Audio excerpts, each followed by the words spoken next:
Hello friends, स्वागत है आप सभी का हमारे चैनल केबी लर्निंग्स में। और आज अपने लोग एक नई सीरीज़ स्टार्ट करने वाले हैं, एक नए चैप्टर के बारे में पढ़ने वाले हैं जो कि है breathing and exchange of gases, class 11th NCERT का चैप्टर नंबर 17। इसके बारे में अपने लोग जानेंगे। और आज इस लेक्चर में अपने लोग एक बार इंट्रोडक्शन ले लेंगे कि अपने लोग इस चैप्टर में कौन कौन सी हेडिंग्स वगैरह पढ़ेंगे, क्या क्या चीज़ें जो अपने लोग इस चैप्टर में पढ़ने वाले हैं उसके बारे में आज अपने लोग जानने वाले हैं। आइए स्टार्ट करते हैं। और अभी तक अगर आप लोगों ने हमारा चैनल को सब्सक्राइब नहीं किया है तो प्लीज़ सब्सक्राइब कर दीजिए। और अगर आपको हमारी वीडियो अच्छी लग रही है तो उसको लाइक कर दिया करिए। आइए स्टार्ट करते हैं अपना चैप्टर। और आज अपने लोग इसका इंट्रोडक्शन देखने वाले हैं। आइए स्टार्ट करते हैं इंट्रोडक्शन। देखिए, breathing and exchange of gases जो कि क्लास 11th में दिया हुआ है, ह्यूमन फिजियोलॉजी के अंदर आएगा ये हमारा चैप्टर, जिसमें अपने लोग लंग्स के बारे में पढ़ेंगे, जो भी ब्रीदिंग का जो पैटर्न है उसके बारे में पढ़ेंगे, कुछ अपने लोग एल्वियोलाई के बारे में चीज़ें पढ़ेंगे, और कुछ अपना जो ट्रांसपोर्ट से रिलेटेड चीज़ें हैं यानी कि ऑक्सीजन या फिर कार्बन डाइऑक्साइड किस तरीके से ट्रांसपोर्ट हो रहा है ब्लड में उसके बारे में अपने लोग पढ़ेंगे। अब एनसीईआरटी के अनुसार जो भी एक ओवरव्यू है अपने लोगों को वो यहाँ पे देखने को मिल रहा है। ये अपने लोगों की एनसीईआरटी में जो भी हेडिंग्स वगैरह दी हैं उसको अपने लोग एक बार यहाँ पे देख लेते हैं। तो सबसे पहले एनसीईआरटी में इंट्रोडक्शन की बात की गई है। उसके बाद अपने लोग बात करेंगे 17.1 जिसमें अपने लोग पढ़ेंगे रेस्पिरेटरी ऑर्गन्स के बारे में, जो कि एनिमल्स में किस तरीके के रेस्पिरेटरी ऑर्गन्स वगैरह प्रेजेंट होंगे उसके बारे में बात करेंगे। कौन कौन से रेस्पिरेटरी ऑर्गन्स वगैरह प्रेजेंट होते हैं उसके बारे में बात करेंगे। और उसी हेडिंग के अंदर अपने लोग बात करेंगे ह्यूमन रेस्पिरेटरी सिस्टम के बारे में। अपने लोग ह्यूमन के रेस्पिरेटरी सिस्टम के बारे में बात करेंगे, जिसमें अपने लोग लंग्स के बारे में बात होगी, एल्वियोलाई के बारे में बात होगी, और भी कई सारी चीज़ें हैं उसके बारे में बात की जाएगी। उसके बाद आती है 17.2 यानी कि अगली हेडिंग, जिसका नाम है मैकेनिज्म ऑफ ब्रीदिंग, यानी कि किस तरीके से अपने लोग ब्रीद कर रहे हैं उसका जो पूरा मैकेनिज्म है, जो पूरा ओवरव्यू है, किस तरीके से जो ये फंक्शन है ब्रीदिंग का ये परफॉर्म हो रहा है उसके बारे में अपने लोग वहाँ पे पढ़ेंगे। उसी में एक सब हेडिंग आ रही है 17.2 में एक सब हेडिंग आएगी जिसमें अपने लोग पढ़ेंगे रेस्पिरेटरी वॉल्यूम्स एंड कैपेसिटीज़। अब रेस्पिरेटरी वॉल्यूम्स एंड कैपेसिटी ये थोड़ा इंपॉर्टेंट पॉइंट हो जाता है एग्ज़ाम पॉइंट ऑफ व्यू से, क्योंकि यहाँ से जो क्वेश्चंस हैं वो काफ़ी ज़्यादा फॉर्म हो सकते हैं। इसमें अपने लोग पढ़ेंगे कि लंग्स के जो वॉल्यूम्स वगैरह हैं, कई सारे डिफरेंट वॉल्यूम्स के बारे में पढ़ेंगे, लंग्स कैपेसिटीज़ के बारे में पढ़ेंगे अपने लोग। तो यहाँ पे ये बात होगी। फिर अगली हेडिंग अपने लोग पढ़ेंगे जिसमें अपने लोग पढ़ेंगे एक्सचेंज ऑफ गैसेस, यानी कि जब अपने लोग ब्रीद कर रहे हैं उसके बाद जो भी एक्सचेंज हो रहा है गैसेस का सेल्स के बीच में, या फिर बोल दो कि लंग्स या फिर एल्वियोलाई और जो भी वहाँ पे ऑक्सीजन वगैरह जो ट्रांसपोर्ट हो रही है उसके बीच में जो भी एक्सचेंज हो रहा है वो किस तरीके से हो रहा होगा। तो बेसिकली अपने लोग जो भी मैकेनिज्म है ब्रीदिंग का, जो भी एक्सचेंज का जो मैकेनिज्म है, जो जैसे कि जो गैसेस एक्सचेंज हो रही हैं अपनी लंग्स में, एल्वियोलाई में, लंग्स की देखिए यूनिट क्या है एल्वियोलाई, तो उसके अंदर जो भी चीज़ें एक्सचेंज हो रही हैं गैसेस उसके बारे में अपने लोग बेसिकली यहाँ पे पढ़ेंगे। अब जब गैसेस का एक्सचेंज पढ़ लिया, इसके बाद अपने लोग पढ़ेंगे कि जब गैसेस एक्सचेंज होने के बाद अब इनका ट्रांसपोर्ट करना है, तो ट्रांसपोर्ट किस तरीके से हो रहा है, ऑक्सीजन किस तरीके से ट्रांसपोर्ट किया जाएगा, कार्बन डाइऑक्साइड किस तरीके से ट्रांसपोर्ट किया जाएगा, यहाँ पे अपने लोग पढ़ेंगे 17.4 में। अब ट्रांसपोर्ट के अंदर दो हेडिंग है, एक तो अपने लोग पढ़ेंगे कार्बन डाइऑक्साइड का और एक पढ़ेंगे अपने लोग ऑक्सीजन के बारे में। तो ट्रांसपोर्ट ऑक्सीजन और कार्बन डाइऑक्साइड का अपने लोग यहाँ पे पढ़ेंगे। फिर एक नई हेडिंग आती है 17.5 जिसमें अपने लोग बात करेंगे रेगुलेशन ऑफ रेस्पिरेशन, यानी कि अपने लोगों के या फिर जो ब्रेन है वो किस तरीके से रेगुलेट कर रहा है, या फिर जो भी अपना जो सिस्टम बना हुआ है रेस्पिरेटरी सिस्टम उसको किस तरीके से वो फंक्शन कर रहा है, कहाँ से रेगुलेशन हो रहा है, उसके बारे में अपने लोग यहाँ पे जानेंगे 17.5 में। और फिर अपने लोग पढ़ेंगे लास्ट टॉपिक जो कि है हमारा disorders of respiratory system. Respiratory systems के जो भी डिसऑर्डर्स वगैरह होते हैं, जो भी डिजीजेस वगैरह हैं उसके बारे में अपने लोग यहाँ पे जानेंगे।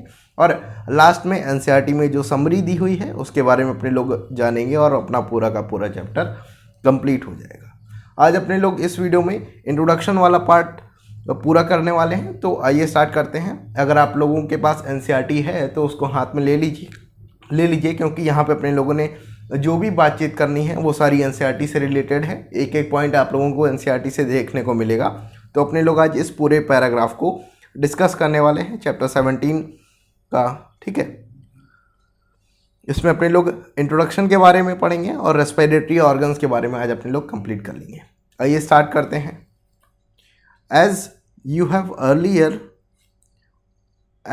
read earlier, oxygen is utilized by the organism to indirectly break down simple molecules like the glucose, amino acid, fatty acid to drive energy to perform the various activities। अब अपने लोगों को पता है कि जब भी अपने लोग कोई एक्टिविटी परफॉर्म कर रहे हैं या फिर अपनी जो बॉडी है, कोई भी एनिमल है, कोई भी ऑर्गेनिज्म है, वो जब कोई भी एक्टिविटी परफॉर्म कर रही है, चाहे वो बॉडी के अंदर की हो, मेटाबॉलिक एक्टिविटी हो, चाहे कोई फिजिकल एक्टिविटी हो या फिर एक्सरसाइज वगैरह कह दो कि, तो इस कोई भी तरीके की जो एक्टिविटी बॉडी में हो रही है उसके लिए अपने लोगों को रिक्वायरमेंट होती है एनर्जी की। और अगर आप अपने लोग बात कर रहे हैं एनर्जी की, तो एनर्जी को फॉर्म करने के लिए ऑक्सीजन का होना काफ़ी ज़्यादा ज़रूरी है, क्योंकि एनर्जी मिलेगी हम लोगों को ग्लूकोज से, और एनर्जी किस फॉर्म में मिलेगी, एटीपी के फॉर्म में। तो वहाँ पे जो भी चीज़ें हैं ऑक्सीजन की प्रेजेंस में होगी। अगर ऑक्सीजन प्रेजेंट है तभी अपने लोगों को एनर्जी मिल पाएगी, क्योंकि एनर्जी में देखिए क्या होता है, ऑक्सीजन का बहुत बड़ा रोल है एनर्जी को फॉर्म करने के लिए। तो एनर्जी को जब तोड़ा जाता है, या फिर जब बोल दो कि जब ग्लूकोज को तोड़ के जब एटीपी वगैरह जब फॉर्म किया जाता है, जो कि एनर्जी फॉर्म की जाएगी, तो वहाँ पे ऑक्सीजन के काफ़ी ज़्यादा बड़ा रोल होता है। तभी देखिए कि अपने लोग जब एक्सरसाइज वगैरह करते हैं तो वहाँ पे हमारी जो ब्रीदिंग का रेट है, या फिर जब रनिंग करते हैं तो वहाँ पे जो ब्रीदिंग का रेट है वो काफ़ी ज़्यादा इंक्रीज़ हो जाता है, क्योंकि अब बॉडी को नई एनर्जी की ज़रूरत है, ज़्यादा एनर्जी की ज़रूरत है। तो क्या करना है, बॉडी को ऑक्सीजन की यूटिलाइजेशन ज़्यादा है, ऑक्सीजन की जो मात्रा है वो ज़्यादा चाहिए, ताकि जो ज़्यादा से ज़्यादा एनर्जी बॉडी प्रोड्यूस कर पाए और ओवरऑल हमारी जो बॉडी है वो अपना फंक्शन परफॉर्म कर पाए। तो ऑक्सीजन क्या है, एक की पॉइंट है किसका, जब अपने लोगों को एनर्जी चाहिए। ठीक है, तो ऑक्सीजन यहाँ पे अपने लोगों को पता चल गया, ऑक्सीजन की प्रेजेंस में glucose, amino acid, fatty acids को तोड़ के जो एनर्जी है वो फॉर्म की जाती है, और जो कि यहाँ यूटिलाइज की जाएगी वेरियस एक्टिविटीज़ के फॉर्म में। ठीक है, carbon dioxide which is harmful is also released during the activity during the above catabolic reaction। यानी कि जब जिस टाइम पे ऑक्सीजन का यूटिलाइजेशन हो रहा होगा उसी टाइम पे जो देखिए जब एक्टिविटी हो रही है बॉडी में जब कोई चीज़ नई फॉर्म हो रही है तो उसके दौरान क्या होता है, कुछ चीज़ें टूटती हैं, कुछ चीज़ें बनती हैं, और उसी के दौरान क्या होता है, एक वेस्ट रिलीज़ होता है। तो ऑक्सीजन की प्रेजेंस में जब चीज़ें टूट रही हैं तो वहीं पे एक कार्बन डाइऑक्साइड रिलीज़ हो रही है। तो कार्बन डाइऑक्साइड गैस रिलीज़ हो रही है, और कार्बन डाइऑक्साइड गैस है एक पॉइजनस गैस जो कि हमारी बॉडी के लिए हार्मफुल है, तो इसको रिलीज़ आउट करना भी ज़रूरी है। तो ये जो प्रोसेस हो रहा है जहाँ पे ऑक्सीजन की एक तरफ तो यूटिलाइजेशन हो रही है और दूसरी तरफ वहीं पे जो कार्बन डाइऑक्साइड का लेवल है बॉडी में वो इंक्रीज़ हो रहा है, तो उसको भी बाहर निकालना है। तो कई सारी चीज़ें हैं जो पैरेलल में काम होता रहता है हमारी बॉडी में, उसके बारे में अपने लोग जानेंगे भी आगे। In this, it is therefore evident that oxygen has to be continuously provided to the cells and carbon dioxide produced by the cells have to be released out। अब देखिए जो हमारी बॉडी है ये 24 घंटे फंक्शन करती रहती है। अगर अपने लोग सो रहे हैं तब भी हमारी जो हार्ट बीट है वो हो रही है, बॉडी में जो ब्लड का फ्लो है वो हो रहा है, किडनी अपना फंक्शन परफॉर्म कर रही है, यूरिन फॉर्म कर रही है, और जो लीवर है उसमें भी कई सारी एक्टिविटीज़ हो रही हैं। तो अपने लोगों की जो बॉडी है वो कभी भी स्टॉप नहीं होती है, उसमें जो भी एक्टिविटी है वो स्टॉप नहीं हो रही है। तो अब जब एक्टिविटी परफॉर्म हो रही है तो उसके लिए अपने लोगों को चाहिए एनर्जी, और एनर्जी जब कॉन्टीन्यूसली एनर्जी अपने लोगों को रिक्वायरमेंट है तो एनर्जी का डायरेक्ट कनेक्शन है ऑक्सीजन से। अब ऑक्सीजन बॉडी को जब एनर्जी लगातार चाहिए, यानी कि कॉन्टीन्यूस पैटर्न में जब बॉडी को एनर्जी की रिक्वायरमेंट है, यानी कि अल्टीमेटली अगर अपने लोग बोलें तो बॉडी को ऑक्सीजन की रिक्वायरमेंट इंक्रीज़ होती है, या फिर ऑक्सीजन की परमानेंट रिक्वायरमेंट है बॉडी को। अब जब ऑक्सीजन की रिक्वायरमेंट है तो अपने लोगों को पता है कि जब चीज़ें टूट रही हैं, बन रही हैं, तो वहाँ पे जो कार्बन डाइऑक्साइड गैस है जो कि वेस्ट के फॉर्म में रिमूव हो रही है, उसको भी बाहर निकालना बॉडी से ज़रूरी है। तो सेम टाइम अगर अपने लोग बोल दें कि ऑक्सीजन की तो रिक्वायरमेंट हो रही है लेकिन कार्बन डाइऑक्साइड को बाहर निकालना भी ज़रूरी है, ये इस पॉइंट में बताया जा रहा है। ठीक है, this process exchange of oxygen from the atmosphere, यानी कि जब जो भी ये प्रोसेस चल रहा है जिसमें ऑक्सीजन को एटमॉस्फेयर से एक्सचेंज किया जा रहा है और जो कार्बन डाइऑक्साइड है उसको बॉडी से बाहर निकाला जा रहा है, यानी कि अगर सरल भाषा में अपने लोग बोलने की कोशिश करें तो जो भी ये प्रोसेस हो रही है बाहर से ऑक्सीजन को अंदर लेना बॉडी में और अंदर से जो भी गैस रिलीज हो रही है CO2 उसको बाहर निकालना, तो इस प्रोसेस को अपने लोग बोलते हैं ब्रीदिंग, और जिसको कॉमनली नाम से जाना जाता है रेस्पायरेशन। ठीक है, तो अगर अपने लोग सिंपल वर्ड में ब्रीदिंग या फिर रेस्पायरेशन को डिफाइन करने की कोशिश करें तो अपने लोग बोलेंगे कि जो भी ऑक्सीजन की रिक्वायरमेंट है, यानी कि जो भी एक्सचेंज हो रहा है ऑक्सीजन का और कार्बन डाइऑक्साइड का बॉडी से, उसको अपने लोग क्या बोल रहे हैं, ब्रीदिंग। ठीक है, तो ये चीज़ अपने लोगों को समझ में आई। Place your hand on your chest, you will feel the chest moving up and down. अब अपने लोगों को पता है कि जब जो भी ब्रीदिंग का पैटर्न चल रहा है, जब अपने लोग सांसें ले रहे हैं, सांस बाहर आ रही है, जब एयर अंदर जा रही है, एयर बाहर जा रही है, तो अपना जो चेस्ट है उसमें एक मूवमेंट हो रहा है ऊपर और नीचे जाने का। ठीक है, तो ये चीज़ें अपने लोगों को एनसीईआरटी में बता रही हैं।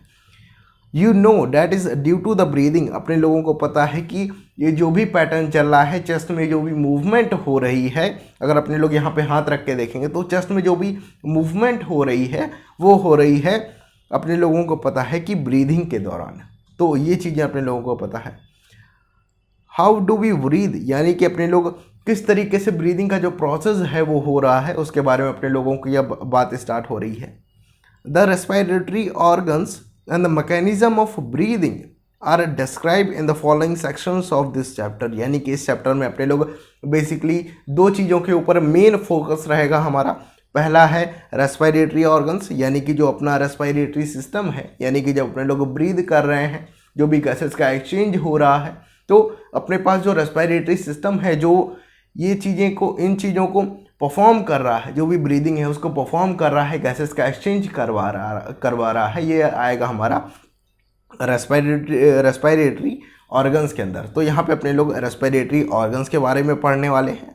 और दूसरा इस चैप्टर में फोकस किया जाएगा मैकेनिज्म ऑफ ब्रीदिंग के ऊपर, यानी कि ब्रीदिंग की जो भी मैकेनिज्म है, किस तरीके से ब्रीदिंग का जो मैकेनिज्म है किस तरीके से परफॉर्म की जाएगी, उसके बारे में अपने लोग यहाँ पे डिस्कस करने वाले हैं। मैकेनिज्म ऑफ ब्रीदिंग, अब देखिए स्टार्ट करते हैं अपने लोग 17.1 जिसमें अपने लोग पढ़ेंगे रेस्पिरेटरी ऑर्गन्स वगैरह। आज अपने लोग इस टॉपिक को ख़त्म कर देंगे रेस्पिरेटरी ऑर्गन्स का। आइए स्टार्ट करते हैं।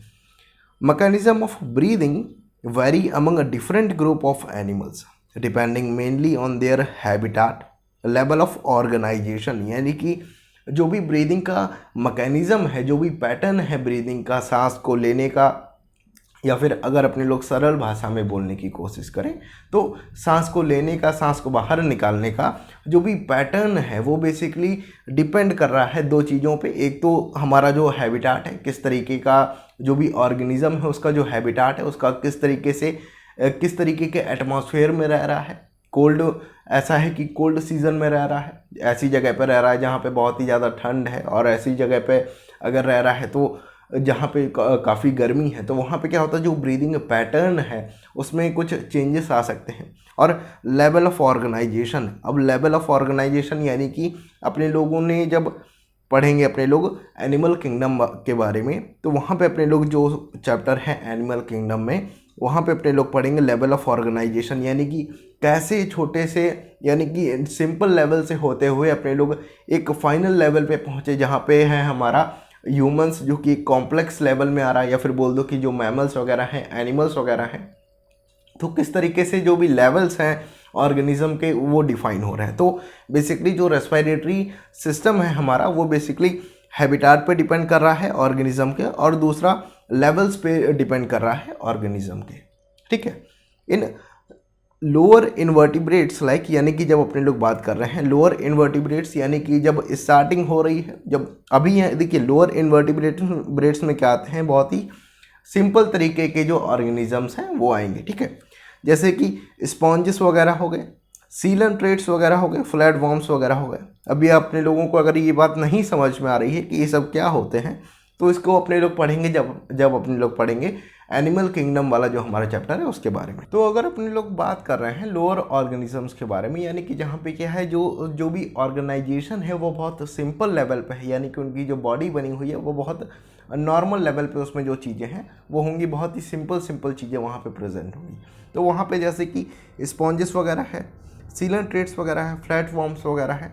अब यहाँ पे जो एक्सचेंज है ऑक्सीजन का और कार्बन डाइऑक्साइड का by the simple diffusion over their entire body surface, यानी कि यहाँ पे जो भी गैसेस का एक्सचेंज हो रहा है, चाहे वो ऑक्सीजन हो कार्बन डाइऑक्साइड का, जो भी गैसेस में जो एक्सचेंज हो रहा है वो बेसिकली परफॉर्म हो रहा है उनकी एंटायर बॉडी सरफेस से। यानी कि अगर अपने लोग बात करें यहाँ पे स्पॉन्जेस की, तो यहाँ पे देखिए जो भी गैसेस का एक्सचेंज होगा वो इसकी जो बॉडी सरफेस है यहीं से डायरेक्टली एक्सचेंज हो जाएगा, चाहे वो ऑक्सीजन का हो या फिर कार्बन डाइऑक्साइड वगैरह का हो। तो यहाँ पे इनकी जो पूरी बॉडी सरफेस है इसके थ्रू जो भी एक्सचेंज है वो हो जाएगा। अगर यहाँ पे बात करें तो यहाँ पे भी जो बॉडी की जो सरफेस है वहाँ से जो भी एक्सचेंज है वो परफॉर्म किया जाएगा। ठीक है, ये सारी बात हुई। अब देखिए अगर बात कर रहे हैं अपने लोग अर्थवॉर्म्स के वगैरह में, तो अर्थवॉर्म में क्या होता है, use their moist cuticle and insects have. अब देखिए अगर अपने लोग बात कर रहे हैं यहाँ पे अर्थवॉर्म के बारे में, तो यहाँ पे क्या है कि मॉइस्ट क्यूटिकल, यानी कि इनकी जो स्किन वगैरह है, यहाँ पे भी जो स्किन से जो ऑक्सीजन वगैरह है वो ट्रांसपोर्ट की जाएगी और कार्बन डाइऑक्साइड वगैरह। तो यहाँ पे देखिए अर्थवॉर्म आता है अपना जब सिंपल लेवल ऑफ ऑर्गेनाइजेशन है, जहाँ पे बहुत ही सिंपल वे में जो ऑर्गेनाइजेशन हो रहा है उसके और ऑर्गेनाइजेशन होगा ऑर्गेनिजम्स का। ठीक है, तो यहाँ पे क्या है जो ऑक्सीजन वगैरह है, कार्बन डाइऑक्साइड वगैरह है, तो वहाँ पे क्या है जो स्किन है ऑर्गेनिज्म की, वहीं से जो गैसेस का एक्सचेंज है वो वहाँ से परफॉर्म किया जाएगा। वहीं पे अगर अपने लोग बात करते हैं इंसेक्ट्स के बारे में, have a network known as tracheal tubes. देखिए अगर अपने लोग बात करते हैं इंसेक्ट्स के बारे में, तो यहाँ पे ये डायग्राम ग्रास हॉपर्स का दिया हुआ है। यहाँ पे देखिए क्या होता है, एक बोल दो कि ये ट्रैकियल सिस्टम होता है, ट्रैकियल ट्यूब्स वगैरह होते हैं, जिसके बारे में अपने लोग जानेंगे जब अपने लोग कॉकरोच के बारे में पढ़ेंगे, तो वहाँ पे ये सारी चीज़ें क्लियर हो जाएंगी। To transport atmospheric air within the body, यानी कि जो भी गैसेस का एक्सचेंज है, बेसिकली अगर अपने लोग एक सिंपल भाषा में बोलने की कोशिश करें तो अर्थवॉर्म में होगा जो उसकी स्किन है उसके थ्रू, और वहीं पर अगर इंसेक्ट्स में बात करें तो होगा ट्रैकियल ट्यूब्स के थ्रू जो भी गैसेस का एक्सचेंज हो रहा है, कार्बन डाइऑक्साइड ऑक्सीजन का जो एक्सचेंज हो रहा है। ठीक है, अब देखिए simple vascularise structure called as gills या फिर branchial respiration are use by the most of aquatic arthropods and mollusc. जब अपने लोग बात करते हैं एक्वेटिक आर्थ्रोपोड्स का, मोलस्क के बारे में, जहाँ पे देखिए मोलस्क क्या होते हैं, अगर इसको अपने लोग सिंपल भाषा में बोलें तो इसको अपने लोग आम भाषा में क्या बोलते हैं, जो सीप होती है, शंख होती है, जब अपने लोगों के घर में जब बालू आती है ना तो उसमें ये आसानी से देखने को मिल जाते हैं। तो इनमें ये जो अपने जो भी एक ग्रुप है ये आएगा किसके अंदर, मोलस्क का जो ग्रुप है उसके अंदर आएगा।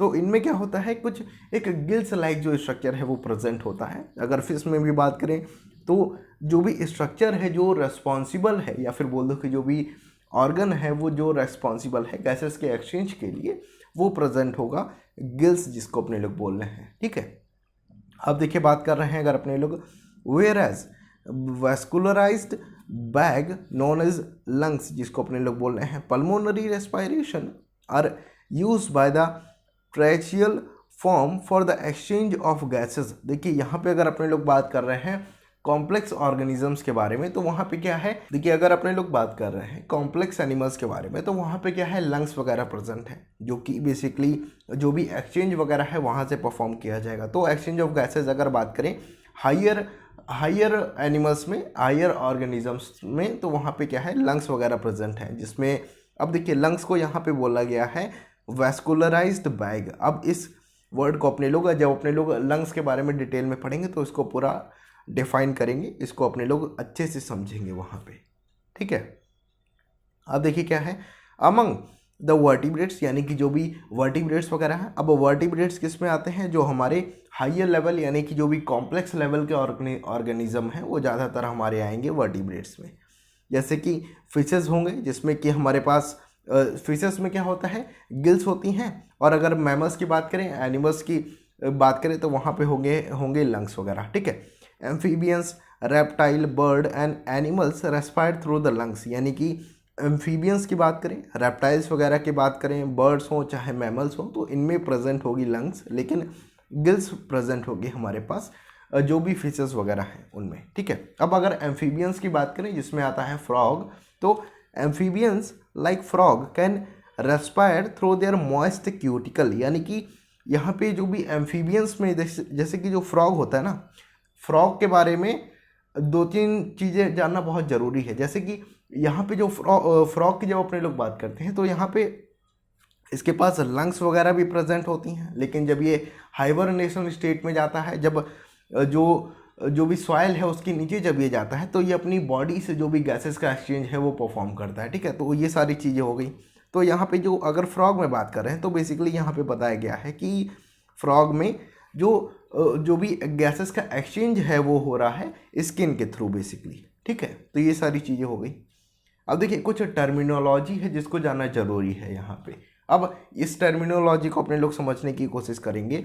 जब रेस्पायरेशन हो रहा है किसके, गिल्स के थ्रू, यानी कि जो भी गैसेस का एक्सचेंज हो रहा है वो जब गिल्स के थ्रू हो रहा है, तो इस तरीके के रेस्पायरेशन को अपने लोग बोल देते हैं गिल या फिर ब्रांचियल रेस्पायरेशन। तो अगर अपने लोगों को बोला जाए कि भाई ब्रांचियल रेस्पायरेशन हो रहा है, तो अपने लोगों को समझ जाना है कि जो भी गिल्स है, यानी कि जो भी रेस्पायरेटरी ऑर्गन्स है वो कौन सा होगा हमारे पास, गिल्स, ठीक है। तो ब्रांचियल रेस्पायरेशन में गिल्स रेस्पॉन्सिबल होती हैं, ठीक है। और वहीं पे अगर अपने लोग बात करते हैं क्यूटेनियस रेस्पायरेशन, तो यहाँ पे वर्ड जो हमारे पास क्यूटेनियस है ये रिप्रेजेंट कर रहा है स्किन को। तो जब स्किन के थ्रू रेस्पायरेशन हो रहा है तो अपने लोग बोलेंगे कि क्या हो रहा है, क्यूटेनियस रेस्पायरेशन हो रहा है। वहीं पे अगर अपने लोग बात करते हैं जब रेस्पायरेशन हो रहा है लंग्स के थ्रू, तो अपने लोग बोलेंगे कि भाई पल्मोनरी रेस्पायरेशन हो रहा है। पल्मोनरी वर्ड बेसिकली रिप्रेजेंट कर रहा है जो भी लंग्स हैं जो कि रेस्पायरेटरी ऑर्गन्स में आएंगे। तो लंग्स के देखिए यहाँ पे वर्ड आ जाए पल्मोनरी, तो अपने लोगों को पता होना चाहिए कि बात किसके रिलेशन में हो रही है, लंग्स के रिलेशन में, ठीक है। और जब ट्रैचिया के थ्रू जो भी रेस्पायरेशन हो रहा होगा, जो कि कहाँ पे होगा हमारे पास इंसेक्ट्स वगैरह में, जहाँ पे प्रेजेंट होते हैं ट्रैकियल ट्यूब्स वगैरह, तो जब ट्रैकिया के थ्रू रेस्पायरेशन हो रहा है तो वहाँ पे अपने लोग नाम देंगे ट्रैचियल रेस्पायरेशन। और वहीं पे अगर बकोफेरेंजियल कैविटी के थ्रू जो भी रेस्पायरेशन हो रहा है वो कौन सा होगा हमारे पास, बकोफेरेंजियल रेस्पायरेशन, ठीक है। अब इन सब के बारे में अभी अपने लोग बात करने वाले हैं लंग्स के बारे में, जिसमें अपने लोग बात करेंगे पल्मोनरी रेस्पायरेशन में। तो बेसिकली इस चैप्टर में अपने लोग पूरी तरीके से बात करने वाले हैं जो है पल्मोनरी रेस्पायरेशन के बारे में। तो ये था हमारा 17.1 टॉपिक, जिसमें अपने लोगों ने जितने भी ऑर्गेनिजम्स हैं उनके जो भी एनसीईआरटी में जो बेसिक्स वगैरह जो बताए गए हैं उसके बारे में बात की, उनका जो रेस्पायरेटरी सिस्टम वगैरह है उसके बारे में बात की। अगले वीडियो में अपने लोग काफ़ी ज़्यादा और डेप्थ में जाने वाले हैं इस चैप्टर में। और आने वाली वीडियो में अगर आपको कुछ इम्प्रूवमेंट चाहिए तो आप लोग हमको कमेंट बॉक्स के माध्यम से बता सकते हैं। मिलते हैं आपसे अगली वीडियो में। अगर कोई सजेशन देना चाहते हैं तो आप कमेंट बॉक्स में बता सकते हैं। अगर आपको ये वीडियो अच्छी लगी हो तो हमारे चैनल को सब्सक्राइब करिए और इस वीडियो को अपने फ्रेंड्स और फैमिली मेम्बर्स के साथ शेयर भी करिए।